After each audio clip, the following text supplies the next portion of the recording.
મોરબી પ્રાથમિક શાળામાં આરોગ્ય તંત્રનો નવતર પ્રયાસ. વિદ્યાર્થીઓને પાણીજન્ય અને મચ્છરજન્ય રોગચાળો અટકાવવાની તાલીમ અપાઈ. બધા આપણને મળશે અને આપણું તંદુરસ્તી રહેશે.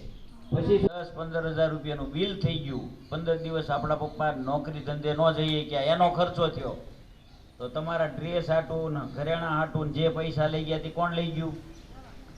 ડોક્ટર લઈ ગયા ને. તો આપણે ડોક્ટરને દેવા છે કે તમારી પાસે રાખવા છે? તમારી પાસે રાખવા છે કે ડોક્ટરને દેવા છે? ડોક્ટરને આપી દેવા છે. હે, તારા ઘરના પૈસા પાણી ભેગું થાય ને પછી કૂવામાં આવે ને કૂવામાંથી આપણી પાસે આવે તો એ કોઈ ઉકળો લેતું આવતું હોય, બધું જે અશુદ્ધિ હોય એ લેતું આવતું હોય, એની પાણી ગયું હોય અને એ પાણી આપણે પીવામાં આવે તો ઝાડા, ઉલટી, કોલેરા, ટાઇફોઇડ ને કમળો થાય. પણ આપણે એનાથી બચવું છે. કામ કરશો તો આપણે બધાએ શું કરવાનું? તમારા ઘરમાં જેટલું પીવાનું પાણી છે, 2 તપેલા પાણી જોઈએ છે પીવા, તો 2 તપેલા પાણી 20 મિનિટ સુધી ઉકાળવાનું. કેટલી મિનિટ? 20 મિનિટ સુધી ઉકાળવાનું. એટલે એની અંદર રહેલા જંતુ, બેક્ટેરિયા એ નાશ પામે, પાણી ઠરી જાય, પછી એને ગળીને આપણે ગોળામાં નાખી દેવાનું. એટલે આપણને ક્યારેય ઝાડા, ઉલટી, કોલેરા, ટાઇફોઇડ ને કમળો નહીં થાય. બીજું, મચ્છર ક્યાં બને છે? કોને ખબર છે? પાણીમાં. કેવા પાણીમાં? ક્યાં ભરવામાં આવે છે?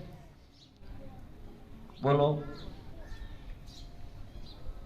ટાંકામાં. પછી બીજું ટાંકીમાં, પછી ટાંકામાં, પછી ટીપણામાં, પછી ગોળામાં, પછી ઘડામાં, પછી નળમાં આવી ગયું, બરોબર છે. પછી માટલામાં, ગોળામાં, માટલામાં, કૂતરાની કુંડી, ચકલાનું કુંડું, ફ્રીજની ટ્રે, આ બધામાં આપણે ચોખ્ખું પાણી ભરીએ છીએ. પછી પીવાનું હોય કે વાપરવાનું હોય, પણ આપણે બધાય ધ્યાન શું રાખવાનું? પાણી પીવાનું. મચ્છર ચોખ્ખા પાણીમાં થાય છે. કેમાં થાય છે?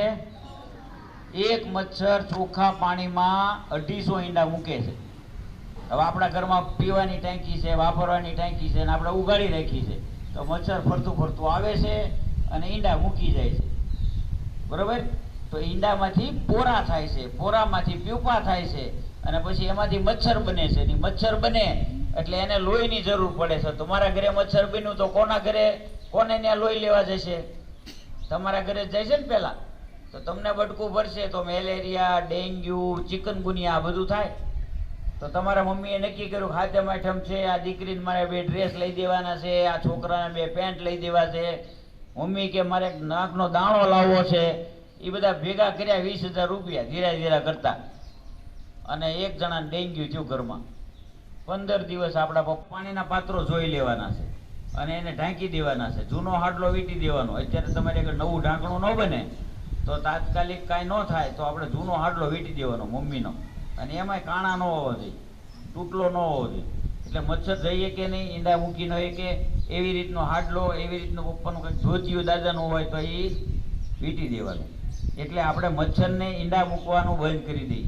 પછી આપણે અગાસી ઉપર જોઈ આવવાનું, કચરો છે, ભંગાર છે, કોઈ કુંડા ભર્યા છે, કોઈ માટલા પડ્યા છે, એમાં વરસાદનું પાણી ભરી જાય. ટાયર, તમારા ઘરે ટાયરો પુષ્કળ હોય, તમારા મમ્મી, તમારા બાળકો, ભાઈઓને રમતા હોય, તમારે એ ટાયરો ભેગા કરી લેવાના છે, અને ટાયરમાં પાણી ભરાતું હોય એ ખાલી કરી નાખવાનું છે, અને એ પાણી વરસાદનું ન પડે ત્યાં ટાયર મૂકી દેવાનું છે, અને નકામું હોય તો એ વેચી દેવાનું છે, બરોબર?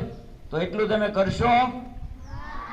પછી આ હાર્દિકભાઈ ને એક બેન તમારા ઘરે આવે છે પાણીમાં દવા નાખવા આવે છે, તો પાણીમાં એ દવા નાખી દેવાની. 60 રૂપિયાનું એક ઢાંકણું છે, એ તમારા ઘરે દવા નાખવા આવે, એનો સરકાર પગાર આપે છે. મને ના હાર્દિકભાઈને એનું ધ્યાન રાખવાનો પગાર આપે છે. તો આ બધાનું આપણે ધ્યાન રાખીએ, અને જો આપણે મચ્છર નહીં થવા દઈએ તો કોબડીમાં આપણે ડેન્ગ્યુ, મેલેરિયા, ચિકનગુનિયા થવા દેવું નથી. ગરમ પાણી ઉકાળીને પીશો તો ઝાડા, ઉલટી, કોલેરા, ટાઇફોઇડ આપણે થવા દેવો. તો હું તમારા ઘરે આવીશ, પાણીની ટાંકી ઉગાડી હશે તો તમારા ઘરે હું તમને દંડ કરીશ, બરોબર? આ બેનના ઘરે આવ્યો ને એના ઘરે જો પાણી ઉગાડું પાડ્યું તો આ બેનના નિશાળે આવીને બધાને ચોકલેટ ખવડાવે, એવું રાખશું ને દંડ? પાકું ને? તો આપણે બધા આજે સાંજે, આજે બપોરે જ્યારે નિશાળેથી છૂટીએ એટલે સૌથી પહેલા પોતાના ઘરના બધાના પાણીના પાત્રો જોઈ લેવાના છે અને મમ્મીને કહેવાનું છે કે આજથી જ આપણે પીવાનું પાણી છે એ કેવું રહેવાનું છે? ગરમ કરીને. કેવું? કેટલી મિનિટ? 20 મિનિટ સુધી ઉકળવા દેવાનું. ઓલો ચાની જેમ જરાક આમ ગરમ થઈ ગયું ને ઉતારી લ્યો તો એના બેક્ટેરિયા પૂરા મરે નહીં. તો આપણા ગામમાં મચ્છરજન્ય રોગચાળો અને પાણીજન્ય રોગચાળો થવા દેવો નથી. એ તો કોના હાથમાં છે?